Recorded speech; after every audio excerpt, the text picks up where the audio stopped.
Hello and welcome to the European Magazine webcast. My name's Juliet Foster and I'm delighted to say that I am joined in conversation by Gabriele Schwinghammer.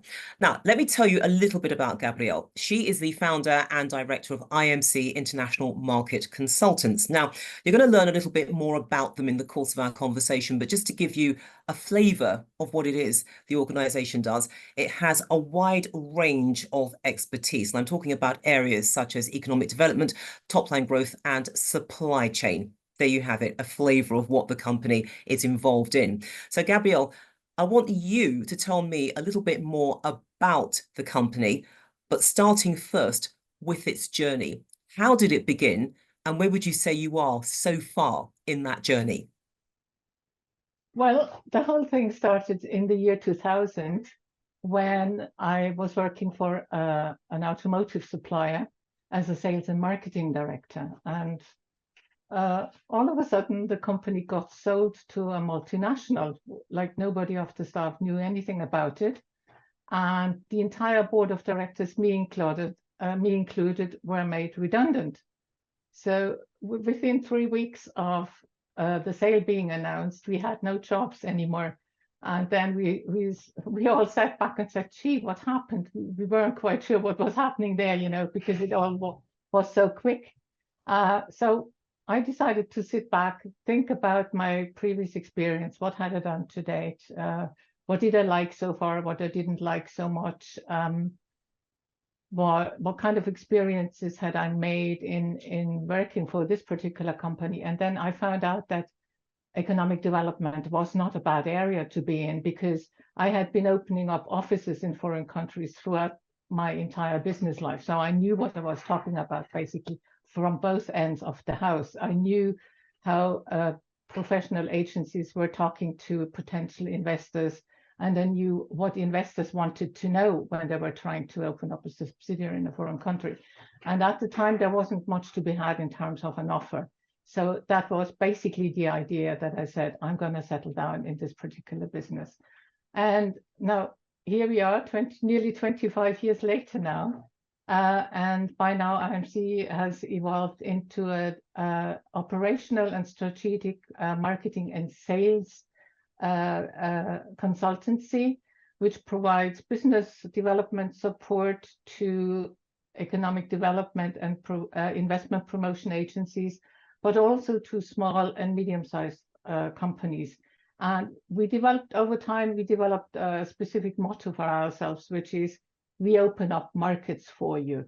And that is how it came all about, basically.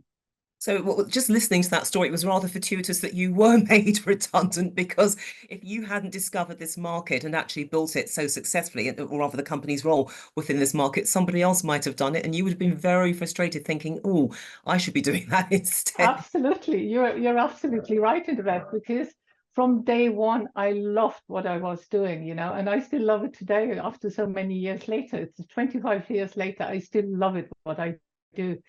And I love talking to people. I'm a very outgoing person, so for me it's easy to find contact to new people, to new clients, even if they're managing or board directors. I don't mind. They're people just like you and I, and it's easy to talk to them. And if you know what buttons to press, the conversation is a simple thing, It goes without saying. It just happens like that, and it's very easy for me to do that, and I love it. I still love it today. And that's good, because there are some bosses who don't actually enjoy their job. They just do it because it's very lucrative. But to actually find somebody who genuinely enjoys what they do, they love meeting people as well. That is very, very refreshing. Yeah, that is very good. Well, as I said, I still love it today. Otherwise, I wouldn't be doing it now, after so many years. But look, in that introduction, I gave a very broad brush sweep of what it is that you do. But what I want to do now is really to focus on the markets and sectors where you help your clients. In other words, employ that fantastic mindset that you have. We open up markets for you. So what are those markets and sectors? And are there ones that you specifically avoid? Well, I remember one quotation I made in a very first interview when I worked with my very first client, and that was the Welt. the World Development Agency a long time back, literally in the year 2000, at the end of the year 2000. And I said, I'm the boy that my father never had, because I had always been interested in technical things. I'm not so much a fast-moving consumer goods person, with the exception of food and drink, because food and drink can be pretty technical as well.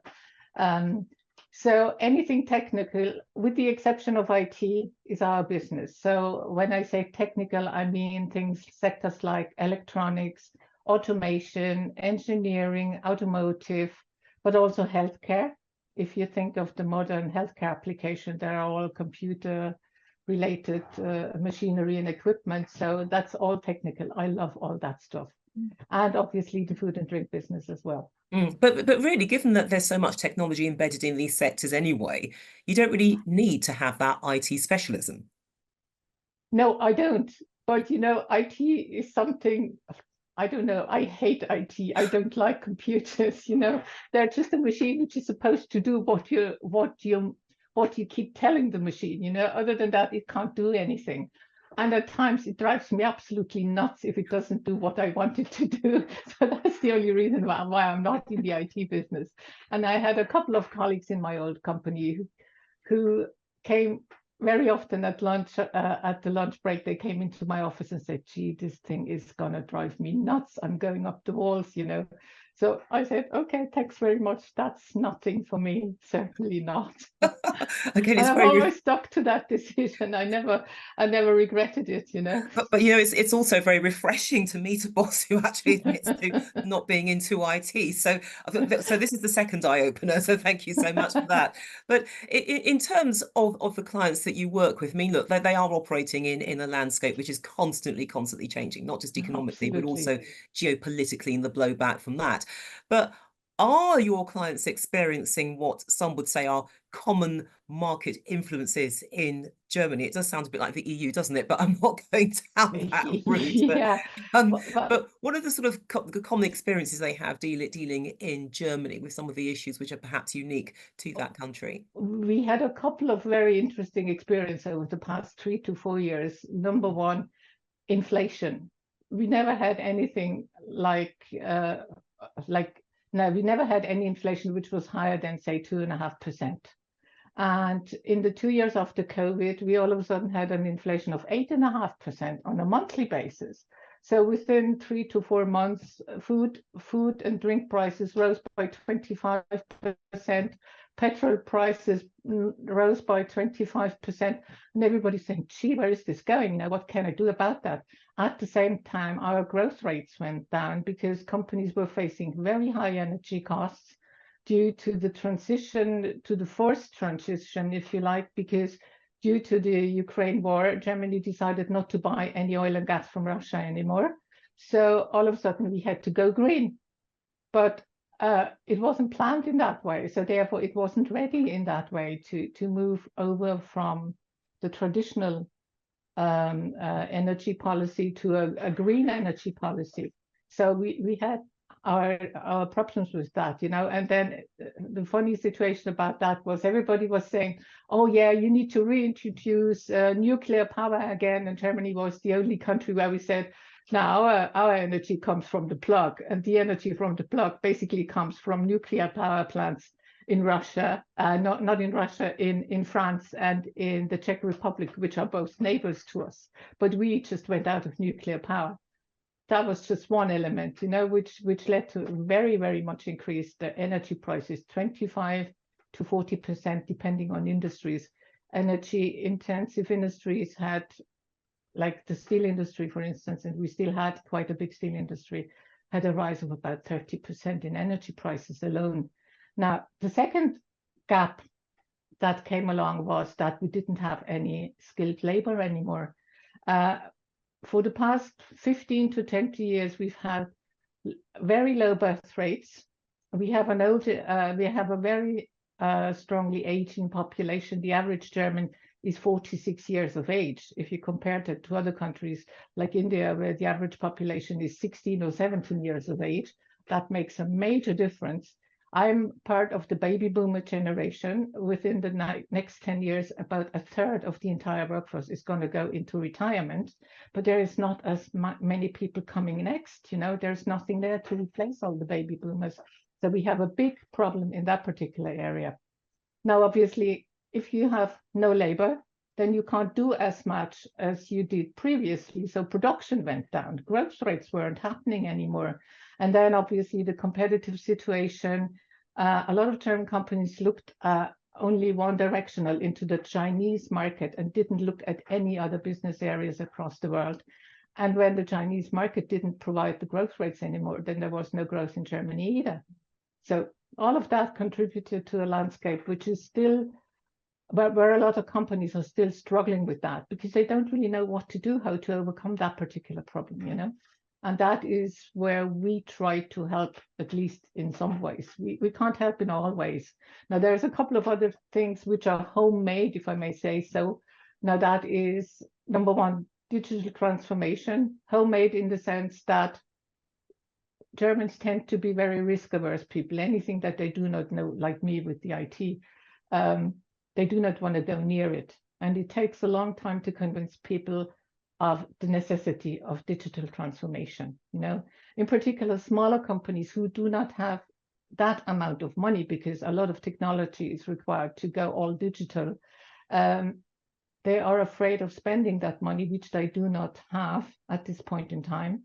And therefore, a lot of companies are lagging behind, And then our government starts doing things like electronic passports. Everything has to happen digitally. And we have, if you deal with the government now, you have to send in an electronic invoice, which means you cannot send a paper invoice as you used to do. It has all to happen electronically. But half of the companies are not prepared for that. So that's another problem. And then obviously on top of all of that comes the EU with all its additional rules and regulations about ecological, sustainable governments, rules and regulations. That all comes on top of that. And the entire thing, well, all these elements, if you like, have contributed to a certain, how should I say, pessimism about the development of the German economy. Now, I'm an optimist by nature. I don't think that anything is going to be as bad as it's being told by a lot of people. And Germany has been described as the sick man of Europe in recent months in the German newspapers. But I don't think it's going to be that bad. If you look at individual companies, and it's always the individual companies who make the difference. And we try to work with these guys who are positive, who are willing to do something, who are strong enough to do something, to make a change in their mindset, to go different ways.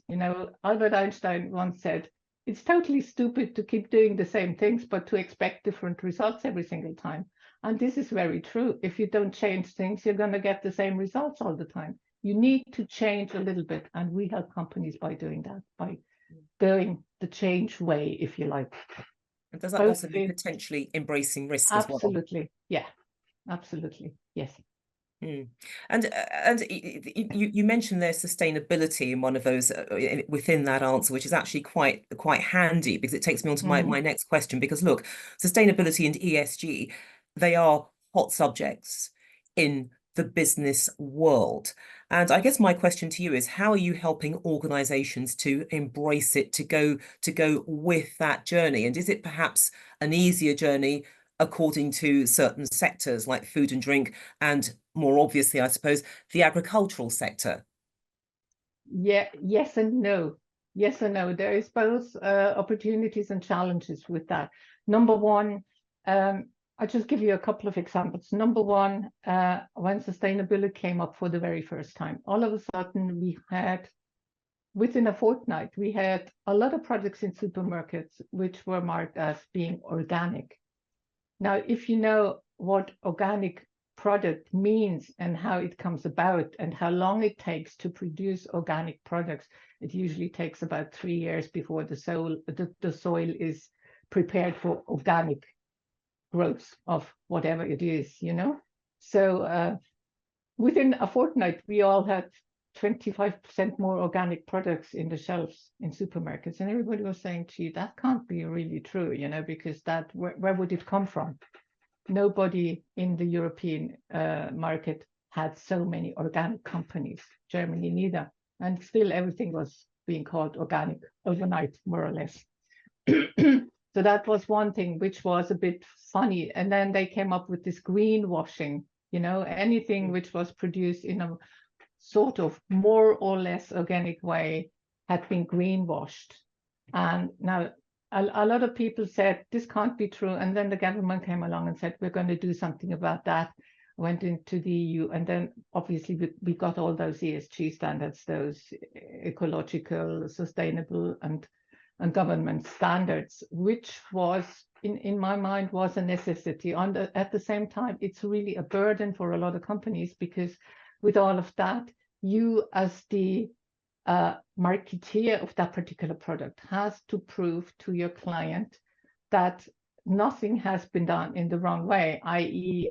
the product is really organic, the workers are paid fair wages, the practices are okay, there is no child labor involved, there is no deforestation included in whatsoever it is, and so on and so forth. So this puts a lot of burden on all of the companies, be them as small as 10 staff, you know.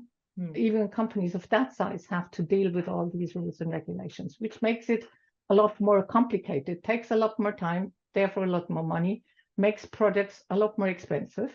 And at the same time, consumers are not really willing to pay that more money, because the inflation rate obviously has eaten away nearly 25% of their budget, you know. So it has both opportunities, because if you can prove that you're really an organic and a sustainable company at this point in time, then the trust is on your side. But you've got to prove it, you know. It's very, very same if you try and go to do business with a German company. In Italy, you go in and say, can I have a meeting with your boss? I want to talk about this, that, and the other. And you tell him, so come in, let's have a cup of coffee, we talk. In Germany, it doesn't work that way. If he is not convinced that you're doing the right thing, that you prove everything correct, that you have the right stuff at the right time, at the right price, and so on and so forth, then you may get a meeting, but only then. So it's a different setup, you know, risk-averse people. Absolutely. And as you've said before, they have to change that mindset, because, you know, particularly nowadays, consumers, users of these services, they are very aware about sustainability, and some very aware about ESG issues. So too as shareholders. And again, this puts pressure on the companies in terms of what they do, creating greater transparency, but also for transparency in the supply chain itself. Yeah, absolutely. And you've got to prove that transparency, you know, you've got to prove the transparency, which is good because blockchain can do a lot of that stuff nowadays. But once again, a lot of the smaller companies do not have that technology. They cannot do that. So they have to do it in a different ways. It also works in the old-fashioned ways, by stacks and piles of papers where you can prove that you've done this, that, and the other testing, and so on and so forth. It works also, but it obviously requires a lot more time, it requires a lot more people, and it requires a certain knowledge of what you're actually looking for, what you need to provide in terms of documentation. But we live in a digital age, and certainly in terms of a lot of the work that you do, there is that significant focus on digital transformation, especially amongst the management teams themselves. But how can you help organizations, particularly if they have varying maturity levels when it comes to digital? Some companies are perhaps a bit more advanced than others because of the size, etc. So they can afford to invest, whereas others are possibly at the beginning of their journey, or some have got out of the block, but they're perhaps not as digitally proficient as they could or should be. You're absolutely right in that point. I mean, theoretically speaking, we have two groups of clients. The first group is the economic development and investment promotion agencies. Now, usually these guys are fully provided with anything and everything that they need to have. So they know how to find out about particular companies, but they do not always get them necessarily, because they do not know how to approach them, who to approach. They do not have any context in the marketplace. So that's In that case, that's where we come in. It's not so much to do with digital transformation in their case. It's rather more a question of how can we go about it in their case. In the cases of smaller companies, now I keep saying to myself and to my colleagues as well, listen, we do not want to change the business setup of the small companies because that's not in our power. I can tell them you have to go digital, but then the guy says, I don't have the money, and that's that. End of story, So we don't need to go any further because if they don't have the money, they don't have the money. So I'm not going to do that, but we try to develop a different mindset with these people. There is always another way around all that technical procedure, which may be a lot more time consuming in the old-fashioned way, and which is not always very good, neither for the consultant nor for the actual client. But if there is no other means of doing it, then we do it that way as well, But it's important to create a willingness to change the attitude. That's the most important thing. Because if they don't understand the necessity that they need to change something, they will never be successful in the long run. There are skeptics who will say, well, maybe that's probably just an age thing as well. Oh, yeah, to a certain some extent people as who are well, perhaps more fixed on doing things. It's like, the way that we did it this way, it's got us where we are today. If it ain't broke, don't fix it, as the British say. But then you've got the youngsters at the other end who are saying, this is really frustrating because there's so much more that we can do. Yeah, very true. Absolutely true. Absolutely true. I can only say that, Yes. Unfortunately, there's no other thing to say about that. If you don't want to change, then you have to face going down the drains at some stage, Yeah, but it's clearly the generational issue, so to speak. That's clearly something which you are used to dealing with. Yes. So it's not outside your experience. So no, not really. No, I have that on a daily basis, more or less. I mean, I'd love to know how you overcome that, actually, because if you've got somebody who's quite adamant that we accept we're going to have a little bit of digitalization, but we don't want to go OTT. This amount is enough. And then you've got the opposite view. I wonder how you navigate that, because clearly you need to find a way, because otherwise your time is being wasted.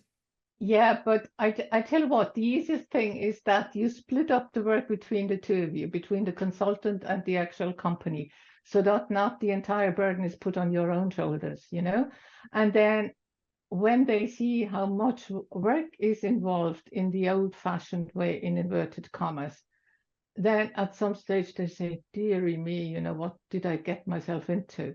And then it slowly but surely it comes to their minds that there may be an option to do it in a slightly quicker and better and a lot less time consuming way.